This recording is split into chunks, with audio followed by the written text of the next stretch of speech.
Ke depan gerak. Gerak.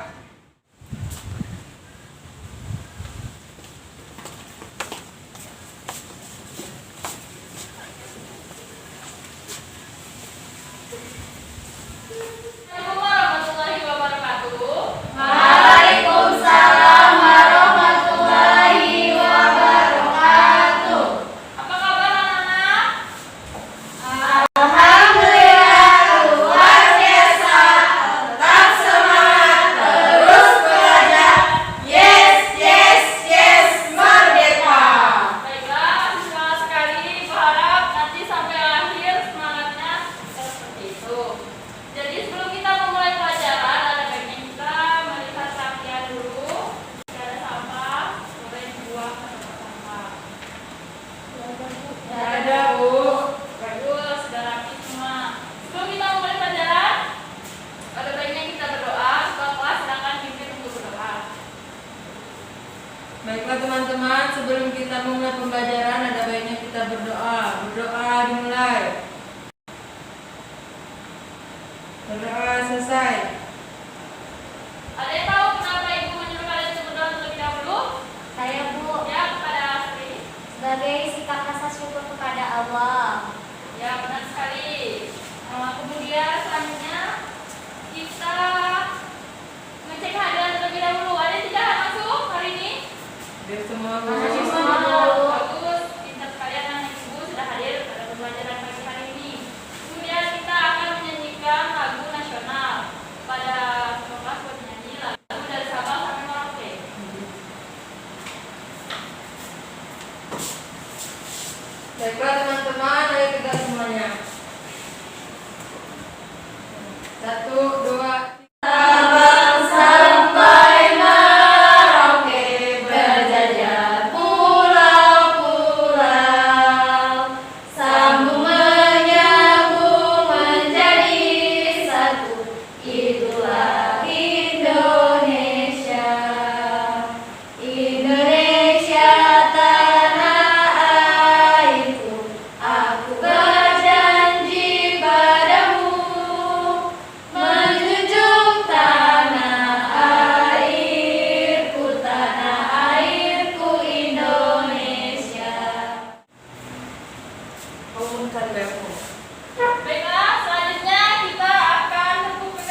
kan sama kerja kelompok, Bu. Ya, benar sekali. Itu merupakan contoh lain dari kebersamaan di sekolah. Selanjutnya, kita masuk ke materi tentang mata pelajaran bahasa Indonesia tentang dongeng. Ada yang bisa bacakan itu? Dongeng, pengertian dongeng. Apa itu dongeng? Ada yang bisa bacakan? Saya, Bu. Ya, Afgan Asri. Dongeng merupakan cerita yang tidak benar-benar terjadi, terutama tentang kejadian zaman dulu yang aneh-aneh. Umumnya pengarang sebuah dongeng tidak dapat dikenali karena dongeng adalah bentuk cerita turun-temurun dari nenek moyang. Kejadian pada dongeng terkesan sebagai kejadian sungguhan, namun pada dasarnya dongeng adalah cerita fiktif dan imajinatif seperti binatang dan tumbuhan yang bisa berbicara seperti manusia. Dongeng juga merupakan salah satu karya sastra yang mengandung pesan moral di dalamnya. Nah, itu dia pengertian dari dongeng. Jadi sudah tahu apa itu dongeng? Tahu. Dongeng merupakan cerita yang tidak benar-benar terjadi atau bisa disebut sebagai cerita yang fiktif atau dan imajinatif. Kemudian jenis-jenis dongeng. Bisa bacakan? Ada 6 jenis dongeng di sana. Ada yang bisa bacakan? Yang ini. Cerita fabel, jenaka, legenda, mitos, sage, parabel. Ya, terdapat 6 jenis dongeng, yaitu cerita fabel, cerita jenaka, cerita legenda, cerita mitos, cerita sage, dan cerita parabel. Cerita fabel itu cerita dongeng yang mengandung unsur binatang atau hewan. Kemudian cerita jenaka, cerita yang mengandung unsur lucu sehingga membuat pendengarnya menjadi tertawa. Kemudian cerita legenda itu cerita yang menceritakan tentang sejarah, umumnya jarang digunakan. Selanjutnya cerita mitos itu cerita yang mengandung kepercayaan. Dan yang kelima cerita sage. Kemudian cerita parabel ini jarang digunakan dan sekarang sudah jarang sekali ada dongeng cerita parabel. Kita akan membahas tentang Ibu akan memberikan contoh tentang cerita fabel. Ya anak-anak, apa kabar hari ini? Pembelajaran kali ini, Ibu akan menceritakan sebuah dongeng fabel yang berjudul Ikan dan Burung. Mari simak baik-baik agar kalian bisa menjawab pertanyaan-pertanyaan yang telah Ibu berikan. Selamat menyaksikan. Di suatu hutan, hiduplah dua binatang yang saling bersahabat. Binatang itu adalah burung dan ikan. Keduanya sangat dekat dan selalu saling membantu. Kedekatan keduanya ini tidak terjadi begitu saja, melainkan melalui suatu kejadian yang mengubah mereka. Waktu itu, ikan sedang beristirahat di pinggiran sungai. Ia memandangi biji-bijian di pohon tepat di atasnya. Kelihatannya, biji-bijian itu enak dimakan. Nah, itu tadi dongeng, contoh dongeng fabel. Ada yang tahu siapa saja pemeran dalam dongeng tersebut? Saya, Bu. Ya, Tia. Ada ikan dan burung. Nah, di dalam dongeng tersebut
sederhana dalam upacara keagamaan.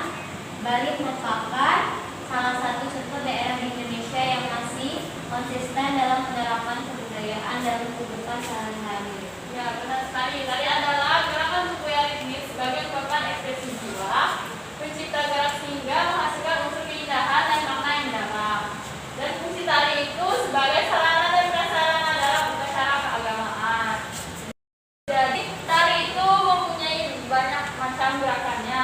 Contohnya saja gerak kita sehari-hari bisa jadikan tari. Gerak alam misalnya daun, hewan bisa dijadikan tari. Nah, kita akan saja tentang tari gerak keseharian dan alam. Ini bukan contoh gerakannya.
Nah, ini pentampilkan tadi merupakan salah satu contoh gerak tari keseharian dan alam. Ini merupakan contoh gerak alam dari hewan. Hewan apa yang dicontohkan gerakannya?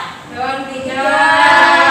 Jadi tari tersebut dinamakan tari Pijat. Tari tersebut disebut sebagai tari kijang. Langkah-langkah dalam melakukan gerak dasar tari kijang. Bisa kalian baca di buku kalian. Itu merupakan termasuk contoh gerakan tari dari alam yang mengambil unsur hewan.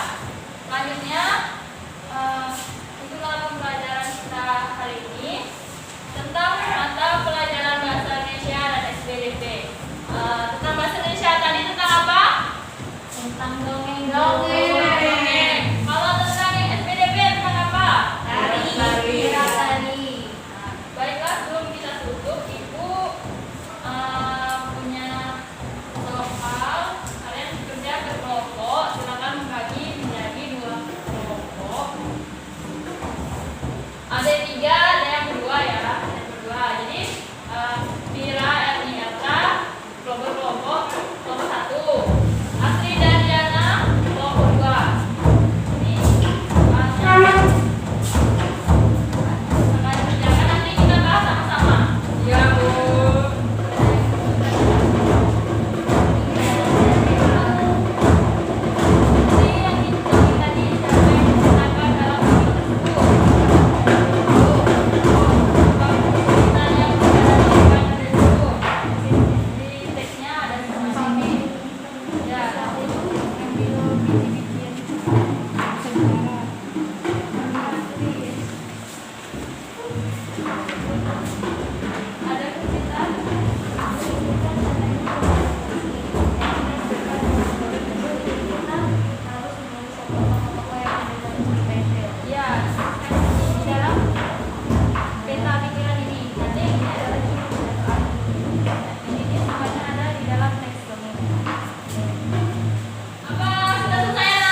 Pertanyaannya, siapakah yang diceritakan dalam dongeng tersebut? Jawabannya yaitu ikan dan burung.